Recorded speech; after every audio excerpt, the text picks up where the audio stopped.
are back. Welcome back to 49ers Training Camp Rewind, where we are recapping everything you might have missed from the 49ers' third block of training camp practices. And also on this show, we are joined by 49ers nose tackle DJ Jones to talk a little bit about 49ers defense and that vaunted D-line, and also second-year wide receiver Brandon Aiyuk to give us a peek inside that wide receiver room and what could be brewing in 2021. But first, we got to talk about the highlights. Let's check in with what you might have missed over the weekend. The 49ers kicked off their third block of training camp practices on Friday as the team returned to the SAP Performance Facility, as did a few new faces. Cornerback Emmanuel Moseley and wide receiver Jauan Jennings both made their training camp debuts this week. Moseley returned on Friday and set the tone early, breaking up a pass intended for wide receiver Deebo Samuel on the 49ers' first passing play of full team drills. And as for Jennings, the former 7th-round pick who spent the 2020 season on the team's practice squad, has already begun adding himself into the conversation for San Francisco's competition at that vacant wide receiver 3 spot. On one of his first receptions of camp, Jimmy Garoppolo connected with the wideout for a 30-yard reception during one-on-one drills. Now, we haven't talked much about the running backs, but that changed in this block of practices as Raheem Mostert was doing Raheem Mostert things, notching 2 big runs this week, including one that went for a would-be 60-yard touchdown during full team drills. I think we've seen that a few times before. And how about this? Trey Lance isn't the only quarterback who has flashed his legs in camp. The 49ers unleashed Jimmy Garoppolo as the quarterback faked a handoff and cut up the middle of the field for a 20-yard pickup. Don't sleep on Jimmy G, ladies and gents. And on Saturday, the 49ers opened the doors to Levi's Stadium for the first time in 566 days. That date signifies the 49ers' NFC Championship game, the last time San Francisco openly welcomed spectators inside its stadium, with over 12,000 fans getting a first look at Trey Lance and the 49ers. Now, one of the notable plays from the session, fullback Kyle Juszczyk beat out linebacker Fred Warner not once, but twice on both of their one-on-one reps on the exact same route. Quarterback Josh Rosen launched a deep pass as the fullback edged the linebacker for the catch. Warner lobbied for a drop ball on that first rep, and Juszczyk signaled a catch. We'll let you guys be the decision makers on that one. The 49ers closed out the session with a move the ball period and a 2-minute drill. Garoppolo and the first-team offense orchestrated a 5-play drive where the quarterback hit Deebo Samuel for a 29-yard touchdown. Garoppolo followed up in the 2-minute drill with a 9-play drive, connecting with Mohamed Sanu Sr. for a 30-yard catch and run, as well as Raheem Mostert, Brandon Aiyuk, and George Kittle before finding his tight end again, this time in the back right corner of the end zone for a score. And okay, we can't forget about the defense. Jason Verrett, Jimmy Ward, Dante Johnson, Demetrius Flanagan-Fowles, Jared Maiden, and Dre Greenlaw all notching PBUs. Jordan Willis, Kentavious Street, Arden Key, Maurice Hurt, and Eddie Yarbrough all recorded a would-be sack. Oh, and I cannot leave out Javon Kinlaw, having his best practice of camp on Sunday, constantly finding himself in the backfield and disrupting that offense. And back to that open practice, how about newly converted linebacker Marcel Harris closing out the session with an interception off of Lance? That certainly made former linebackers coach and now defensive coordinator DeMeco Ryans smile. And speaking of the 49ers defense, we got 49ers nose tackle in the building, Mr. DJ Jones, a.k.a. fan favorite, I would like to call you. A lot of people loving that DJ Jones content. But how you been, DJ? How was your off season? How was preparing for camp? How's this first couple of weeks of camp been for you? Everything's been good. I'm blessed, as I've always been. So, yeah, just happy to be here. All right. We are happy to have you. And I want to talk about your off season and how you prepared for this upcoming season. You see a lot of the reports going around, and you might not necessarily be reading them, but everyone's talking about how DJ Jones looks. This is now year 5 for you. What's been different for you? Year 1, now going into year 5, and almost one of the longest tenured D linemen. How do I look? I don't know. I take the same approach to every off season. I give myself a break after the season, and then just get to work, just grind, try to work on the things that I get with the coaches at the end of the season like everybody else does, and just critique yourself off of the season and get better. critiquing yourself, I kind of want to put on your a coach's hat on you for a split second, and I want to talk about Javon Kinlaw. You think about it, last season, he didn't necessarily have that full offseason that rookies typically get. They didn't have the OTAs, you know, they didn't have a preseason. They're kind of just thrown right into training camp. But now looking at the steps he's taken from year 1 to year 2, what have you seen out of him? He's a vet. He became a vet faster than I did. He's a man amongst boys for sure. He's much stronger, mentally more prepared for the game, and I can't wait to see him perform. And then it's not just Javon, but now you guys have a few new faces along the D-line. You think about Maurice Hurst, Arden Key, Zach Kerr, all joining this defensive line. What do guys like these three, and other names, like there's Eddie Yarbrough we can throw into this mix, but what do these guys bring to this D-line that just works for what you guys are trying to build? I mean, everybody's just willing. Everybody wants to get better, wants to be great.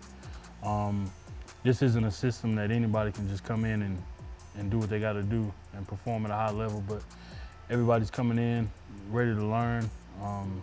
Everybody picks at each other, and I mean, kudos to upstairs for bringing in such good guys and guys that are willing to work. So, yeah, kudos to them. And a lot of that is made possible by your defensive line coach, Chris Kasurek. Contavious Street recently said that during a press conference that he's a teddy bear with spikes. And now you're coupling this teddy bear with spikes with Daryl Tapps. Tell me a little bit about their energy, how they kind of feed off one another, and how that makes you guys, this unit, better. It's definitely a mean 1-2 punch because neither one of them lose energy, which we all love. Tap is great. I think he can still play, as I've told a few other people. But they're definitely meanest 1-2 punch in the league for sure. All right, I'm going back to you throwing on this coach's hat, but just looking at this D-line, you know, people see the names like Nick Bosa and D Ford, who I want to talk about in a second, but just from you being in that room and being around those guys, maybe who's an underrated guy that you think, you know, fans should maybe keep their eyes out for? I haven't changed this answer. Kevin Givens. He's got twitch. I'm not making comparisons here, but he's got twitch like Aaron Donald. He's got strength like myself. He's a ball player. I mean, not many people can get thrown in the fire and make their way out, but I think Kevin's one of those guys that can play any position on the line. I mean, there's several guys that I could name, but just one that stands out to me every day is Kevin Givens. I remember last year Robert Saleh talking about him and just the way that he can move his body, and not seeing many D linemen that have that type of ability. But we're talking about some of those new guys, some guys that have been here like a Kevin Givens, but there is a new face that I did want to talk about, and that's you playing across from Alex Mack, a Pro Bowl center. How has it been having Alex Mack there?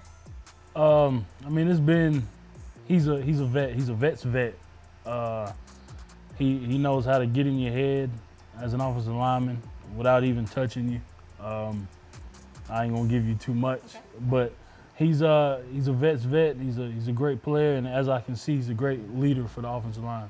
Just brought up the names, Nick Bosa and D Ford. You guys, you know, spent the majority of last season without these two guys, and now what is it like, both maybe on the field or just even in the meeting rooms, having them back on the field? I think it just brings that much more energy to the room, knowing that the threat of those two being on the field is back. It's kind of scary. I mean, as a teammate, it's scary, but imagine as an opponent, if they're shaking. I would be. I definitely would be. But I mean, they're two great talents that I can't wait to play with on Sundays. All right, so opposing quarterbacks, they should be shaking seeing Nick Bosa and D Ford potentially coming off the edge. But speaking of quarterbacks, there was a practice a couple of days ago where I saw a young DJ Jones airing it out. Tell me a little bit about this drill. Give me some background on what kind of is taking place here. We helped the defensive tackles help the defensive ends with certain drills. Like they're O linemen and I'm the quarterback, but I've been doing that for 4 years. It's nothing new to me. Somebody just happened to record it. But no, just giving them a good look, preparing them for the next team period. So it's nothing new. So we're not slotting you in at emergency quarterback just yet? Nah, man, y'all can keep all that. That playbook is too thick. That we have heard. All right, DJ, before we let you go, I know you have to get back to meetings, but I just want to talk about what's transpired over this last week and you guys getting back inside of Levi Stadium. And it wasn't just for an open practice. This was you guys' first game at home with fans since that NFC Championship game. Tell me about that energy and what it felt like just to have the faithful there. Like you said, it was energy. It was definitely a needed energy. You can see everybody's faces light up. It was, how many was it, 15,000? Yeah, 15,000 plus. I mean, it was definitely needed. We missed them, and we can't wait for it to be full capacity. Likewise, can't wait to see the faithful. The faithful can't wait to see you For sure. on the field this season. DJ Jones, appreciate the time, and we will be back with Brandon Aiyuk here on 49ers Training Camp Rewind. BA. You know, he's trying to prove that he's one of our best receivers right now, so he can get out there in that way, and hopefully he can prove he's one of our best punt returners too. But just like everyone, you know, I think last year was really tough on rookies because they didn't get any offseason, they didn't get a training camp, they don't totally realize that. They know what they know, and that was their first year. So Brandon coming back this year, I feel like he's got a chance to be built up the right way, and we're early into camp, 5 practices in, but he's working his butt off out there, and some good, some bad, but if he keeps working like he is, I think he'll be ready for whatever we put at him. And here he is right here joining us at the desk, the man, the myth, the legend, 49ers wide receiver Brandon Aiyuk. Brandon, how has this offseason been for you? And I ask this because last year your rookie season was drastically different. They use that word unprecedented. You didn't necessarily have an OTAs. You didn't have a preseason. You were kind of thrown into the fire essentially, but now with a full off season to prepare for the year, how has it been for you? It's been great this off season, just from the beginning of the off season, really not having to worry about anything draft related. Just coming into season, knowing exactly what I need to work on, taking some time off to take care of my body, and then really have a full off season to train the way I wanted to, and then just being in the full year of being in the offense. So this off season's been a whole lot different, but a lot better. So, you know, you kind of forget that, but that's right. Last offseason, you're fully focusing on the draft, and then you're trying to get acclimated into the NFL. So everything's kind of going full speed for you. But now, entering into year 2, how have you seen yourself progress? I know you haven't played in a game necessarily, but just at training camp, do you feel different? Do you think you're performing a little different? How would you assess how you've been? I think the main thing is just being comfortable. Like I said, now being in this offense for a year now, leaving the huddle, and being able to think about how I want to do certain things, not really having to think about am I running the right play in my head, like am I in the right spot, am I lined up correctly? Being able to just now progress to the next part and being able to play a little bit faster. Somebody that was in a somewhat similar situation as you was Deebo Samuel, coming in as a rookie and having to understand this playbook, and then you came in and joined him. But how much has Deebo been a resource for you, and just that first year understanding this offense, and now you guys literally playing off one another? How has that been? It's been great to have somebody who went through it right before I did, because now we can kind of laugh at this. Like last year especially, he would I would make certain mistake and he would just laugh and talk to me like he did the exact same thing, and vice versa. So it's been great to have him, just being able to talk to him about certain things, being able to see things with him, and just talk through those things. But like somebody asked me that yesterday, we live in the same neighborhood, so he was one of the first people to talk to me when I got drafted here. So yeah, it's been great having him. And then it's not just Deebo as a resource. I'm sure there's a number of guys, and Mohamed Sanu is another guy who we had on the show who spoke extremely highly of you. But a guy who we just had a couple of days ago was Jason Verrett. And one of the things that he said was the way you play the game is very reminiscent of a Devontae Adams, Julio Jones, Keenan Allen, like names like that. Just hearing that coming from a guy like Jason Verrett, who's been playing this game for years, who's been around football for so long, what does it mean hearing that? JV, that's one of my best friends, my brother. So we talk a lot. It's cool to hear stuff like that. But I'm ready to have my own name, and people call me Brandon Aiyuk. But it's cool just to be talked about in the same sense as guys like that, especially coming from top corner like JV. Yeah, for sure. And then also, I had to put him on the spot. I said, well, now that we're a week and some change into camp, who's your favorite receiver to cover? And obviously, he said you. And he said it's not only because you guys learn from one another. He said you challenge him, and then that happens on the other end as well. But he said it's the potential that he sees in you also. How have those battles on the field been with Jason, who you said is one of your really good friends?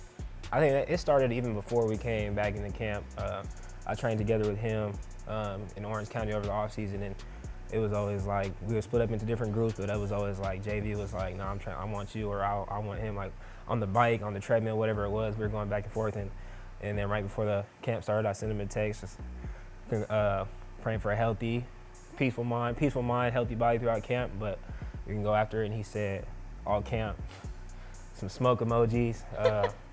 But yeah, it's been fun going against him, just because I know he's a top corner. His technique, he's very technical, strong, quick, and he plays with his feet very well. So you don't see much corner better than him, if any.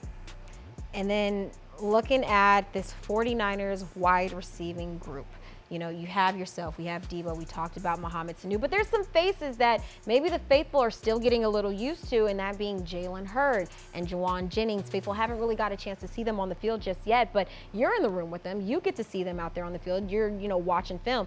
What have you seen out of these two guys? Juwan, start with Juwan. We missed him before this past couple of weeks. Having him back this week has been awesome. It's like he came back in, hasn't missed a step. When I first saw him, I met him at the Senior Bowl, but he was a bigger guy, so I didn't really know how he moved. But just seeing him this week alone, he just moves so well for a bigger dude. He has great feet, great hands, and he's a great receiver. Same thing with Jalen. I haven't seen Jalen much until these past couple weeks, and I saw a video the other day of him just flying. Like, I forgot he even went through anything, but he just looked so good. But same with him, he's a big guy who can move and is just strong. So I'm excited just to be on the field with those two guys. And then you have this receiver group that's catching passes from two quarterbacks, well, essentially four, but you look at Jimmy Garoppolo and Trey Lance, and for a guy who's essentially catching passes from all four, but what have you seen out of these two in particular so far? They've been good. They've been real good. Starting with OTAs, those guys, they were slinging in OTAs, and they haven't missed a step since they came to training camp, and building off of that. So as a receiver, it's been great to have two guys who could put it wherever they need to put it and are looking to throw it to you. So it's been great.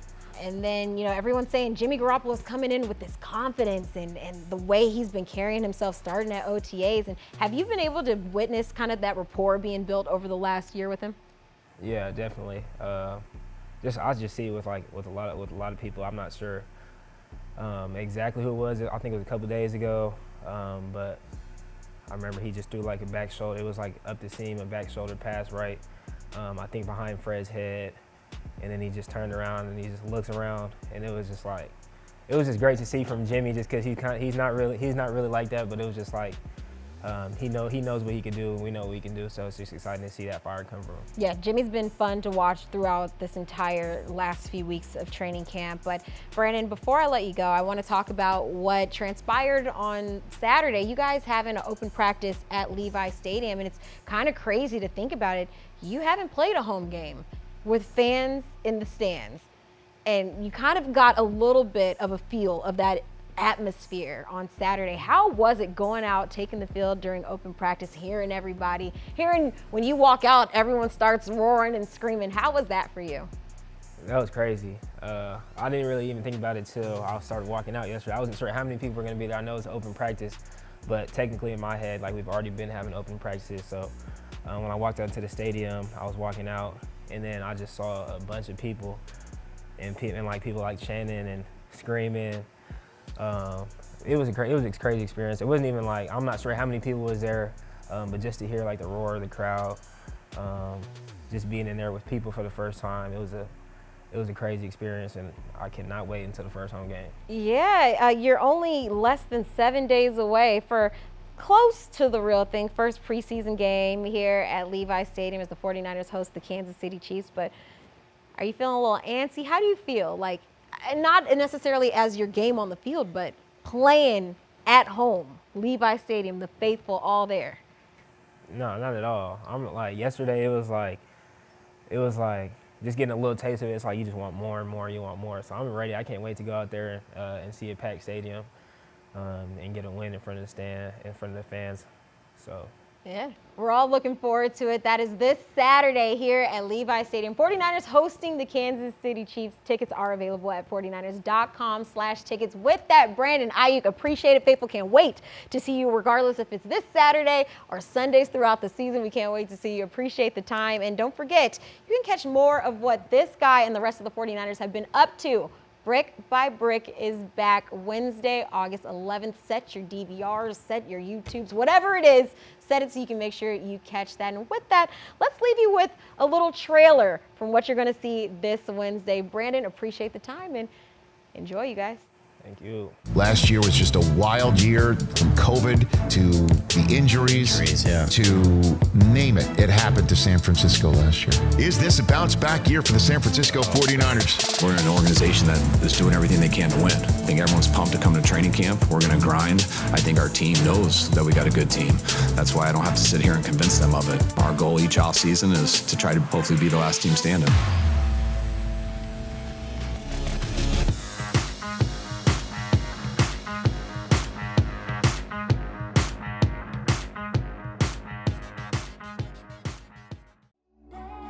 Make sure you subscribe.